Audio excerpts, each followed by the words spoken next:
FC Doom Fan Club side of the Caitlin Clark Indiana Fever fandom, the ones that were hanging on trying to defend Stephanie White, a lot of you guys threw in the towel last night, Rocky IV style. Throw the towel. Throw the damn towel. Y'all threw it in. Watching that fiasco that played out in front of our face, and then the comments after the game where Stephanie White refuses to answer a direct question. The room went quiet, not politely quiet, not the kind of quiet where people are just waiting their turn to speak. The kind of quiet where every person in that space realizes simultaneously that something just changed and there is no going back. That is exactly what happened the moment Caitlin Clark's statement hit the internet. No warning, no build-up, just words, and then silence, and then the entire WNBA world detonating at once. Here is what most people got wrong before they even finished reading the headline. This was not a diva moment. This was not a rookie overstepping. What Caitlin Clark said was measured, deliberate, and this is the part the hot take machine conveniently buried, almost impossible to argue with. And yet, it still lit the fuse on one of the most explosive player conflicts the league has seen in years. Ask yourself this. If the statement was so reasonable, why did Sophie Cunningham react like the building was on fire? By the time this video ends, you will know exactly which side of this war wins, and it is not the side the league is currently betting on. Drop your prediction in the comments right now. Team Caitlin or Team Sophie? Let's see where this audience lands.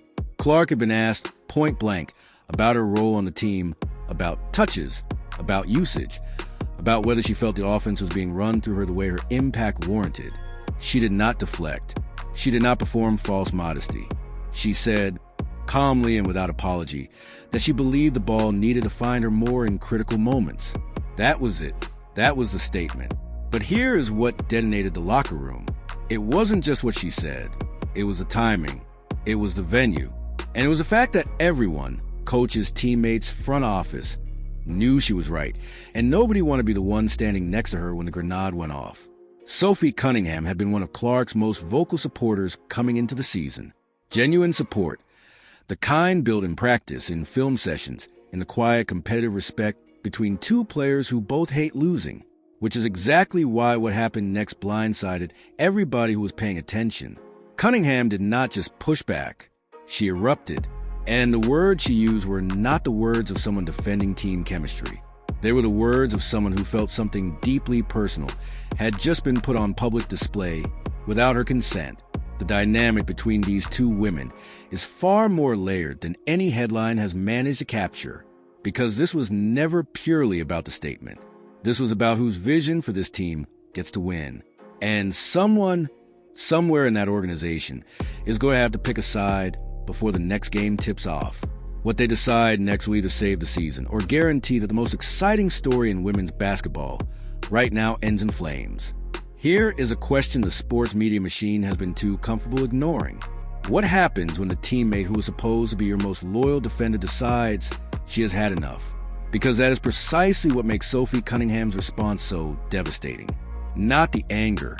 The anger everyone saw coming eventually from someone in that locker room.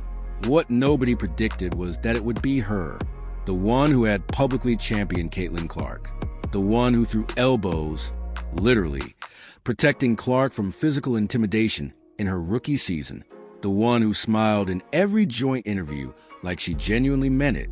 When Sophie Cunningham turns, she does not turn quietly. She made it clear that Clark's public statement crossed a line she considered sacred. You do not air internal frustrations through a microphone. You do not signal to the outside world that your teammates are failing you. And you absolutely do not do it in a way that puts every other player on that roster under the microscope. Cunningham's position was not complicated. It was a code, and in her eyes, Clark had just broken it.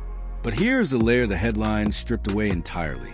Cunningham has spent her entire professional career being exactly the kind of player organizations love and cameras ignore. Tough, vocal, accountable. The kind of veteran presence that holds a locker room together when the lights go off and the crowd goes home. She has never been the star. She has never asked to be. And she built an identity, a real, durable, professional identity, around being the person who does the work nobody notices. Then Caitlin Clark arrived, and the cameras never left. That is not a knock on Clark. That is just the reality of what a generational talent does to the ecosystem around her. But consider what it feels like to be Sophie Cunningham in that environment. Not jealous, not resentful, genuinely supportive. And then watch the player you defended publicly go to the press with a complaint that, intentionally or not, implies the people around her are the problem.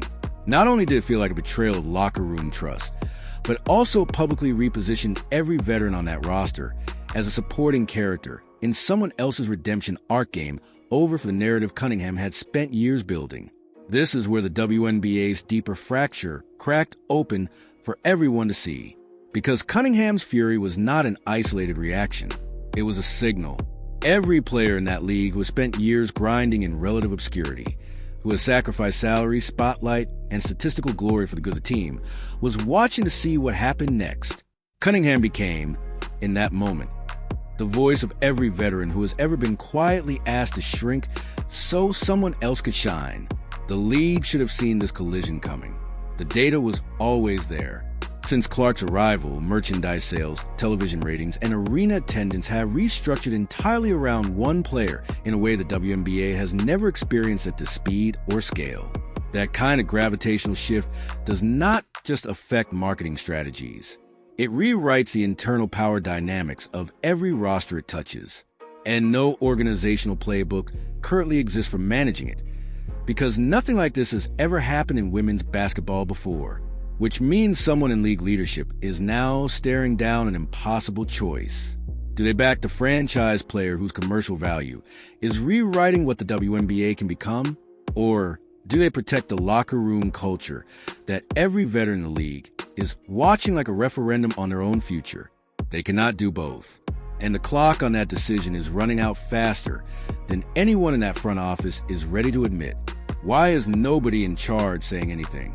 That is the question sitting in the middle of this entire situation, like an unexploded device. The WNBA has a public relations infrastructure. It has a commissioner. It has team executives whose literal job description includes managing exactly this kind of narrative crisis. And yet, since Clark's statement dropped and Cunningham's response ignited the internet, the official response from the league has been the communicative equivalent of leaving someone on read. Deliberate, uncomfortable, and far more revealing than any press release they could have issued. Here is what that silence is actually telling you. When an organization goes quiet during a player conflict, it is never because they have nothing to say. It is because everything they could say cost them something. Backing Clark publicly alienates a locker room full of veterans the league depends on for credibility and continuity. Backing Cunningham publicly risks torching the single greatest commercial opportunity women's professional basketball has ever been handed. So they say nothing. And in saying nothing, they say everything. This is not the first time a league buried its head during a star conflict and paid for it later. Cast your mind back to the early 2000s WNBA, a period when the league had genuine momentum, a handful of transcendent talents, and an opportunity to lock in a generation of fans.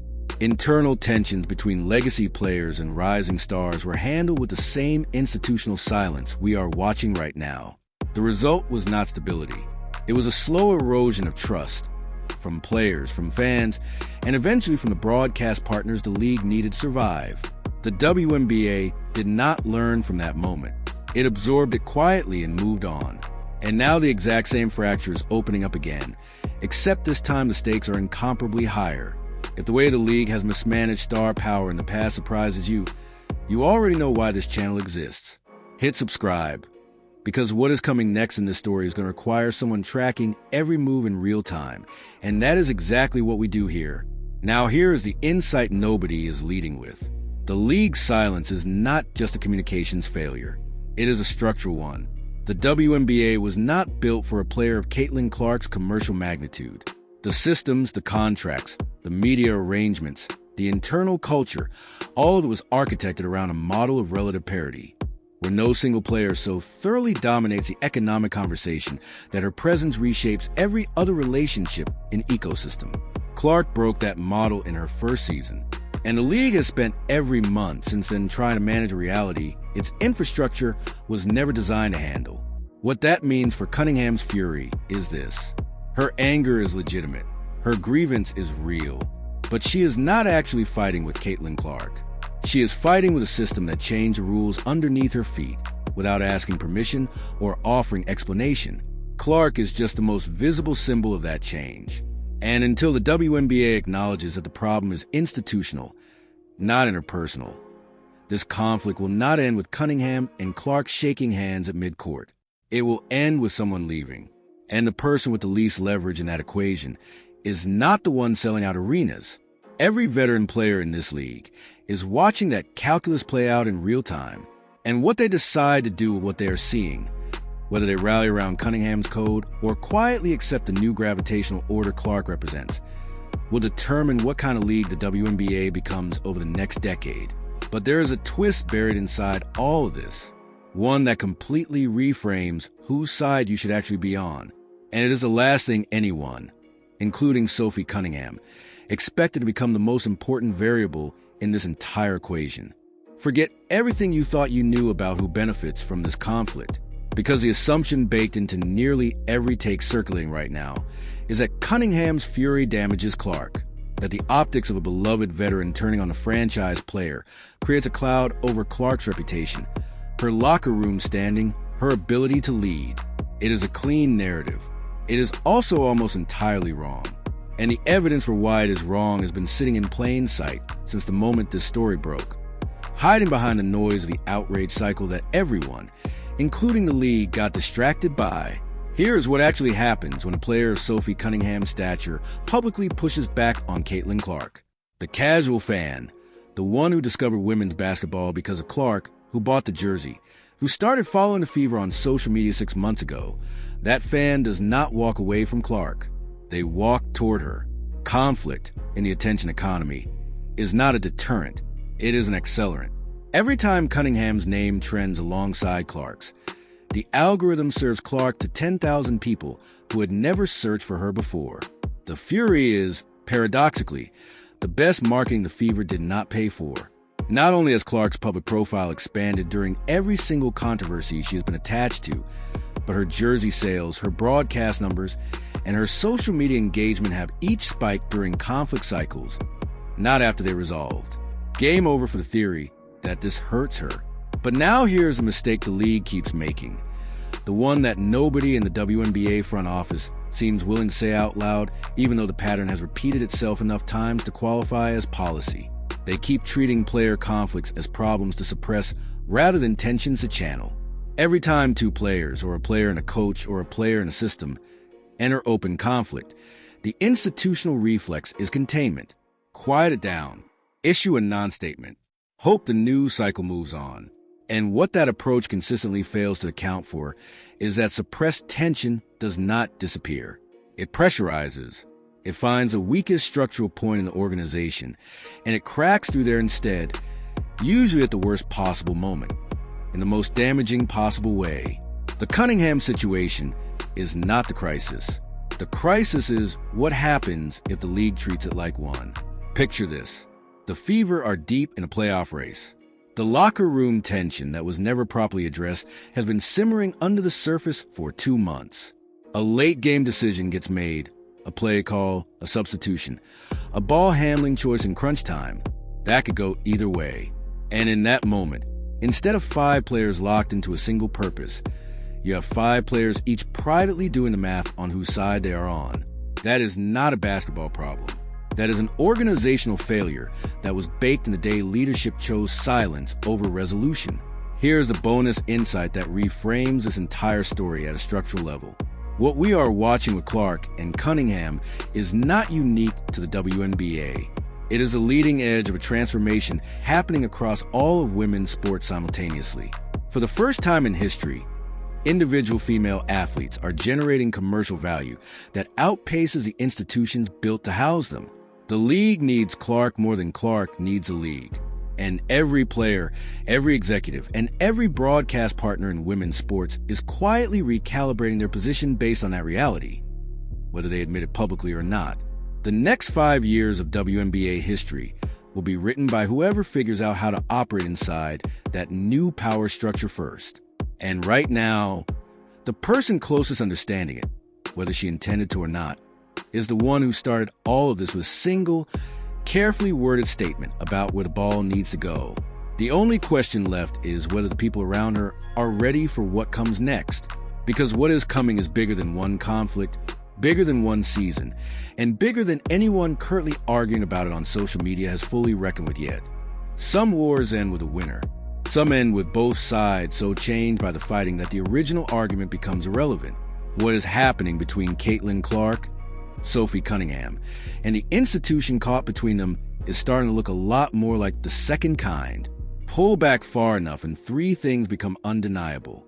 First, Clark's statement was not reckless. It was a calculated signal from a player who understands, with unusual clarity for some of her age, that her window to reshape the conditions around her is right now, while her leverage is at its absolute peak. She did not misspeak. She measured every word and accepted the consequence as the price of honesty. Second, Cunningham's fury was not pettiness. It was the sound of a professional code colliding with a commercial reality that the code was never designed to survive. She was not wrong. She was just operating inside a rule book that the game quietly stopped using. And third, the league's silence was not neutrality. It was a decision, and decisions made by omission always cost more than the ones made openly, because they accrue interest in the dark. Here is what the conflict actually produced that nobody is giving it credit for.